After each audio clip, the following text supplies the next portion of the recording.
Good morning friends and welcome to grammar for good juice.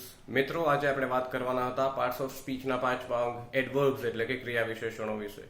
So adverb is a word used for adding value to the meaning of an adverb, verb or an adjective.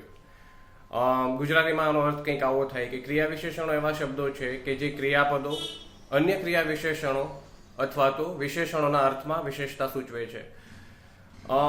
દાખલા તરીકે કોઈ ક્રિયા થાય છે તો એ ક્રિયા કેવી રીતે થાય છે? ઝડપથી થાય છે, સારી રીતે થાય છે, ધીમેથી થાય છે. તો અહીંયા એ ક્રિયા ઝડપથી થવું, ધીમેથી થવું, સારી રીતે થવું ઇત્યાદિ શબ્દો છે એ ક્રિયા વિશેષણો થયા.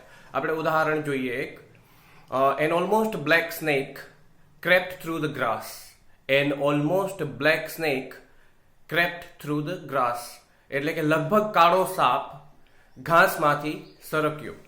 આ વાક્યમાં કયા કયા ક્રિયા વિશેષણો છે મને કમેન્ટ સેક્શનમાં જરૂરથી કહેજો મિત્રો. Thank you and have a good day.